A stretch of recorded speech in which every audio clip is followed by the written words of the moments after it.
함께 기도하겠습니다. 오늘도 주님 저희들 말씀 앞으로 나아갑니다.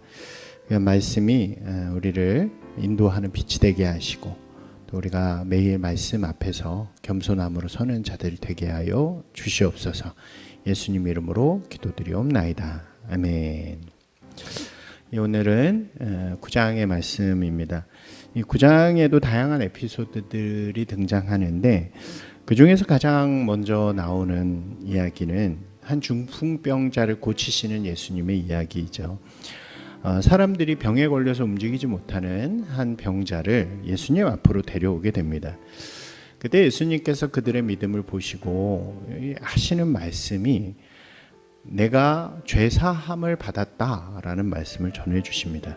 이 말씀은 이 뒤에 이어지는 9장의 내용들의 주제와도 같은 말씀이라고 할 수 있습니다.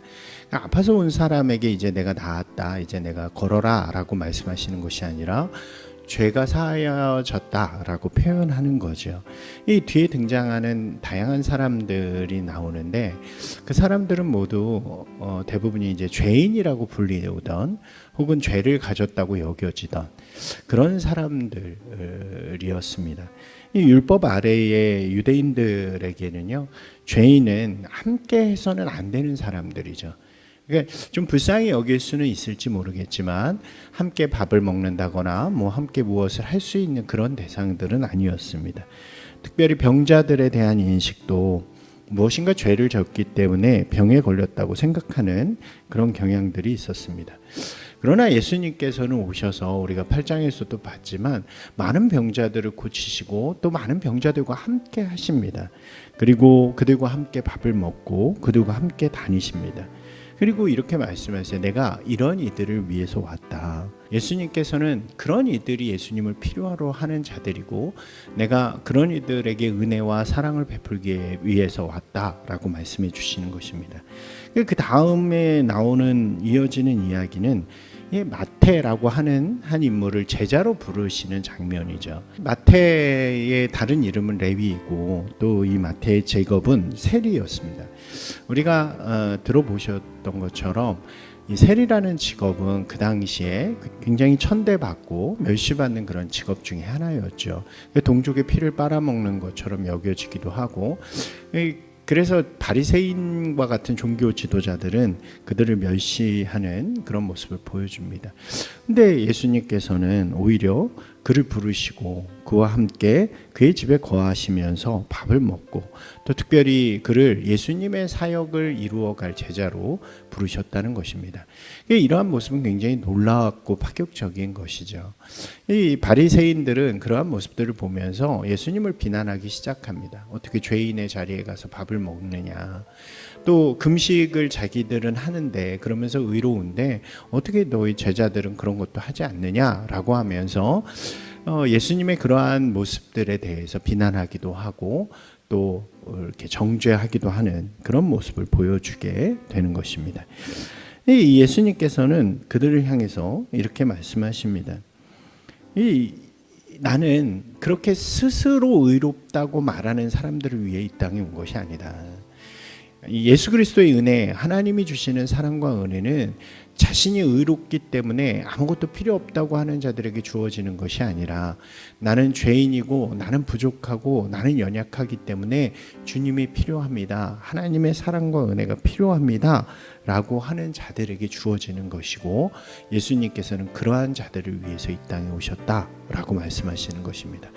이것은 산상수훈에서 마음이 가난한 자가 하나님의 나라를 가지게 된다는 말씀과 이어진다고 할 수 있겠죠.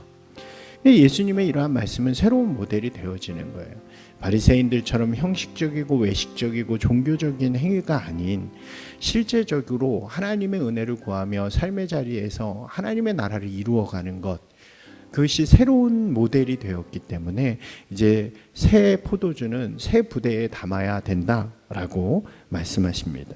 그러면서 종교적인 신앙이 아니라 형식적인 신앙이 아니라 진실한 마음과 삶을 통해서 하나님의 나라를 이루는 신앙이 되어야 함을 강조하는 거죠.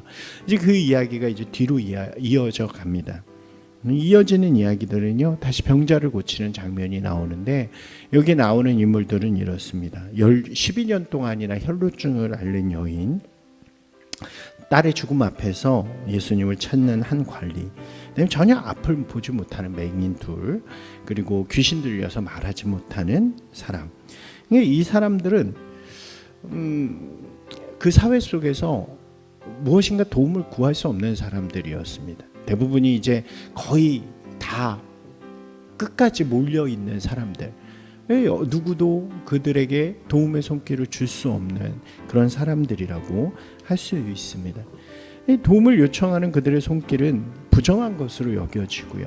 그래서 스스로 의롭다고 여기는 바리새인들이나 종교 지도자들은 그들을 피하거나 오히려 차별하는 그런 모습을 보여주죠. 선천적인 장애를 가진 사람들은 오히려 하나님의 저주를 받은 것이다 라고 말할 정도로 그들은 차별받는 그런 모습이었다고 할 수 있습니다. 그래서 예수님께서는 그들을 외면하지 않으시죠.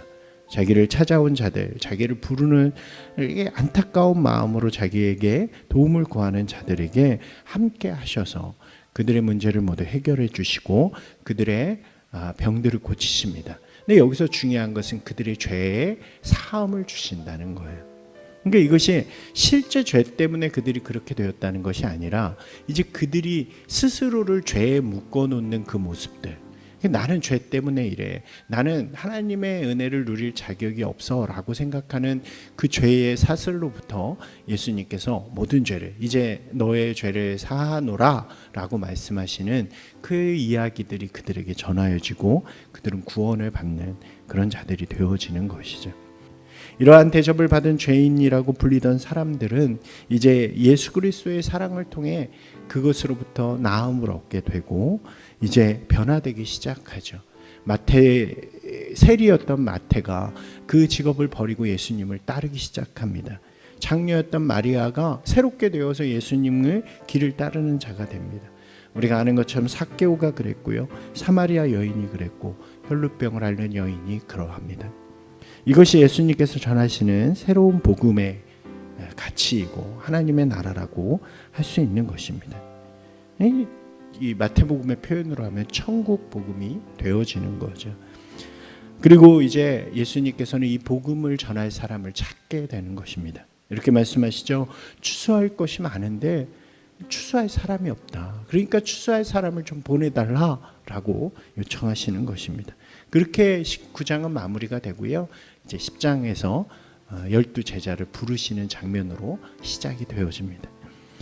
여러분, 오늘 이 말씀 속에서요, 우리의 삶을 좀 돌아보기를 원합니다. 우리 이 세상에도요, 지금 이 순간에도 마음의 병들, 또 죄에 묶인 채로 죄 가운데 살아가는 많은 사람들이 있습니다.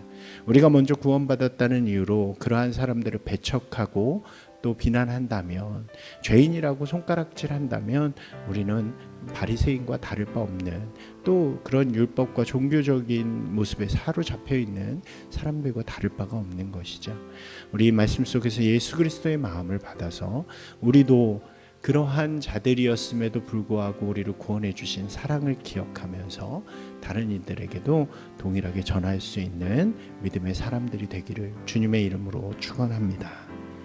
우리 오늘 또 이 말씀 속에서 깨달은 것들을 가지고 주님 앞에 기도하며 나아가기를 바랍니다.